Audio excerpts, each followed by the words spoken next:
달큰한 냄새가 풍겨옵니다. 투박하지만 은은한 맛을 내는 가마솥을 닮았습니다. 느림의 미학이라고 할까요?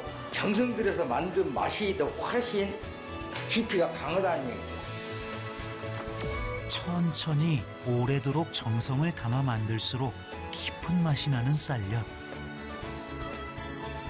100년의 세월을 담아 만드는 형제를 만나봅니다.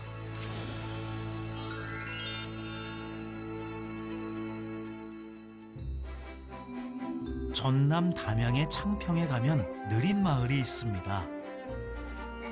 달달한 냄새를 따라가 보면 분주한 사람들을 만날 수 있는데요. 아, 형수, 네? 형님 출동에 요즘 빠져 사였죠? 안 빠져 살아. 왜 그래?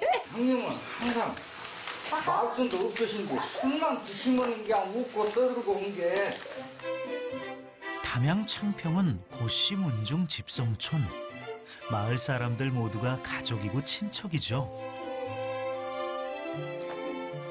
5촌, 6촌, 전부 형수님들이세요. 이 마을 자체가 시족사이다 보니까 집안 형수님들이 오셔서 도와주는데요. 다급하거나 저희가 힘들고 부탁드릴 수 있으면 미리서 전화드려서 좀 도와달라고 제가 전화를 미리서 말씀드리고 그래요. 혼자서는 절대 할 수 없는 데다가 하루 이틀 만드는 게 아니다 보니 누가 먼저랄 것도 없이 발을 맞대고 고령이 없어도 어긋나는 법이 없습니다. 항상 동생을 놓고 맞춰 서다 보니까요, 눈 감고도 하죠. 이게 서로 힘을 지탱을 해주면서 잡는 게야 좀 서로가 편해졌다. 그래서 발을 맞대고 힘을 쓰기 위해서. 잡았다 당기기를 100여 차례. 엿가락을 옆방으로 넘기면 적당한 크기로 잘라서 굳히는데요. 방마다 역할이 다른 이유가 있습니다. 저희들 작업하는 공간은 방이 온돌방이하고 따뜻해야 되고요. 그 외에는 나머지 방은 전부 차가워야 됩니다. 여기서. 왜 이렇게 차가워야 돼요? 공기층이 살아있으려면요, 방이 차가워야 돼. 공기층이 죽지 않고 살아있죠. 크고 작은 공기구멍은 엿을 바싹바싹 먹기 좋게 만드는 역할. 손으로 만들다 보니 구멍의 크기도 제각각이라 이걸로 겨루는 전통놀이도 있었죠. 엿을 뽑는 건 오전에만 할 수 있는 일이라 끝나고 나면 잠깐의 휴식이 생기는데요. 하루 21시간 작업하다 보니 꿀맛 같은 휴식은 순식간에 지나갑니다. 자요? 형, 꼬도방치게. 지금 몇 시인데? 1시. 그럼 시도 못했는데 벌써 1시 되고 있죠? 그러지. 얼른 꼬도방치게. 일어나. 오후가 되면 다시 처음부터 시작입니다. 고두밥을 지어 식혜를 만드는 것이 쌀엿의 가장 기본이자 중요한 과정. 쌀엿은 1년 중 100일 정도만 만들 수 있습니다. 나머지 기간은 재료를 준비하는데요. 겨울이 되기 전 이미 장작까지 마련해 뒀습니다. 세상이 그것만 꽂으면 다 대화분 세상이잖아요. 근데 제가 이제 가마솥을 고집하는 이유는 소나무로 해가지고 불을 떼갖고 식혜물을 달였을 때 느림의 미학이라고 할까요? 느리게 정성 들여서 만든 맛이 더 훨씬 깊이가 강하다는 얘기죠. 기계화되면서 간편해지긴 했어도 마음까지 담을 순 없을 겁니다. 음식은 손맛이라고 하죠. 쌀엿에서는 정성이 우러나옵니다. 그렇죠. 모든 음식은 좋은 재료에서 나오죠. 그게 가장 중요하잖아요. 음식은 재료가 나쁘면은 아무리 자른다 해도 아무래도 그 맛이라든가 무엇이 틀릴 수가 있잖아요. 그래서 재료만큼은 최고 좋은 걸 사용하고 있어요, 지금 현재는. 처음 끓을 때까진 오랜 시간이 걸리지만 한 번 끓으면 좀처럼 식지 않는 가마솥에서 만들어서일까요? 달콤하면서도 물리지 않는 은근한 맛을 오래 간직하고 있습니다. 몇 개만 하면 다 되냐? 아니 뭐랬냐?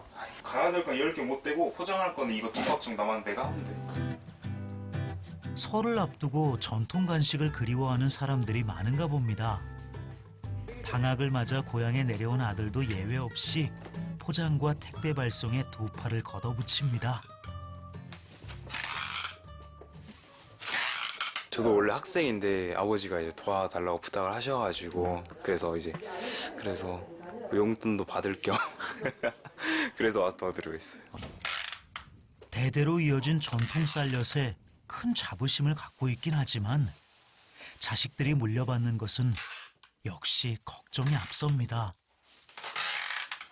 자기네들이 본인들이 스스로 한다고 하면 얼마든지 밀어줄 수 있는데 지금 상황에서 사회생활 안 하는 상태에서 이 일을 하려다고 달라들면은 이 고생한 길을 제가 지금부터 해라고 말할 수는 없어요. 어떤 부모가 새끼들한테 고생의 길을 접어들으라고 말할 수는 없어도 자기네들의 그 묘미가 있다고 하면은 언제든지 저는 오케이입니다. 햅쌀을 한나절 이상 불려 지은 고두밥. 이것을 엿기름과 섞어 따뜻한 온도로 발효시켜야 하는데요. 여기에서부터 맛이 좌우된다고 해도 과언은 아닙니다. 온도의 미세한 차이에 따라 식혜 맛이 달라지고 그건 결국 엿에도 영향을 주기 때문이죠. 엿 하는 과정에서 가장 제일 중요한 게 지금 식혜 양치는 거예요. 왜냐하면 식혜를 이제 그 온도 같은 것을 잘 맞춰야만이 식혜가 잘 삭고 그럼으로써 맛이라든가 엿의 그 뭐 때깔 같은 거 그게 잘 나와요. 그런데 매일 같은 온도가 아닌 이유는 무엇일까요? 온도가 매일 틀려요. 이게 바깥 이제 기온이 좀 더 춥다 그러면은 이 물의 온도를 1도라도 더 높이고요. 그다음에 바깥 온도가 좀 덥다 그러면은 이걸 온도도 한 1도 더 낮춘 식으로 바깥 온도까지 영향을 봐야 돼요, 이것은. 엿 만드는데 이렇게 온도가 좀 중요해요. 이건 수작업이라 저희가 뭐 전기밥통 밥솥이 아니기 때문에 이 온도가 굉장히 중요하기 때문에요. 그까지 봐야 돼요, 온도를. 미세한 온도 차이까지 놓치지 않고 10시간을 발효시켜 만든 식혜는 밥풀을 걸러내고 다시 가마솥에서 뭉근하게 끓이면서 조청이 되도록 졸이는데요. 엿을 만드는 겨울 내내 잠 못 드는 날들이 이어지다 보니 불 앞에 앉은 지금이 가장 괴롭습니다. 졸음하고 싸움하시네요. 저런 싸움인데 이 시간에 보통 밤 12시 밤부터 작업을 하다 보니까 잠자는 시간이 짧잖아요. 근데 아침에 오고 엿 다릴 때 정신적으로 버티는 것이지 잠이 와서 죽고 싶습니다. 눕고 싶습니다. 지극한 정성과 노하우 그리고 옛것을 지켜낸다는 자부심으로 만드는 전통 쌀엿. 엿 하나를 만드는데 수백 번 손이 가고 그보다 더 많은 인내를 필요로 합니다. 육체적으로는 좀 힘들고 고달프고 뭐랄까 힘을 받쳐주지 않는데 정신적인 면에서 옛것을 추구하다 보니까 버틸 수 있는 힘이 생겨나죠.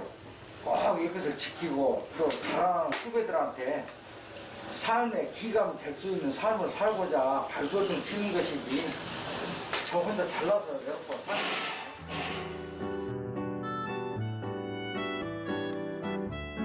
날이 저물도록 조청을 졸이고 나면 뽀얗던 식혜물은 걸쭉해집니다. 슬슬 엿에 가까워지는 것 같은데요. 여기서 마지막 관문을 통과해야 한다고 합니다.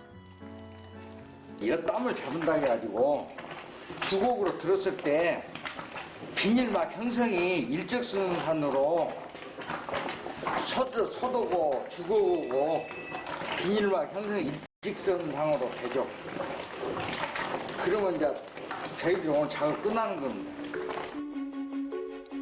조청을 젓던 주걱을 높게 들어 올리니 얇은 비닐막처럼 보이는 물엿이 흘러내립니다. 불었을 때 막이 깨지면서 날아가면 성공입니다. 완성된 물엿은 박으로 떠서 옮겨 담는데요. 이것을 그대로 굳히면 갱엿이 되고요. 갱엿을 다시 따뜻한 곳에서 녹인 뒤 마주 앉아 수백 번 이상 느리면 색깔이 하얗게 변하면서 부드럽고 바삭한 엿이 됩니다. 쌀엿이 완성되기까지 꼬박 하루가 걸리기 때문에 이 집 가마솥은 쉴 틈이 없습니다. 그리고 직접 와서 만드는 걸 보고 사가려는 손님들도 끊이질 않는데요. 쌀엿을 사면서 어린 시절의 추억도 함께 사는 거죠. 안녕하세요. 계세요. 어릴 때 엄마 손잡고 왔던 집이에요, 이 집이. 그래가지고 엿 만드는 것도 다 보고 그래서 잘 알아요. 힘들고 불편해도 옛날 방식 그대로 만들어야 하는 이유입니다. 맛 좀 보면서 해봐. 너무 맛있어. 바삭하고.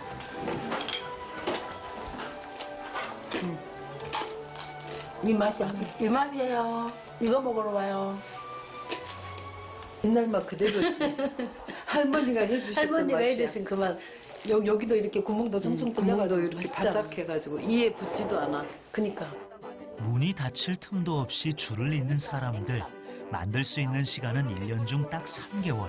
많이 만들기보다는 더 정성껏 만드는 것이 비결입니다. 아, 이거 시골 꽃짜기를 누가 오겠어요?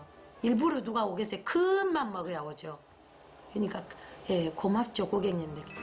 쌀엿은 긴 겨울을 나는 간식에 불과했지만 옛것을 지키고자 하는 형제의 고집과 자부심이 명품을 만들고 있습니다.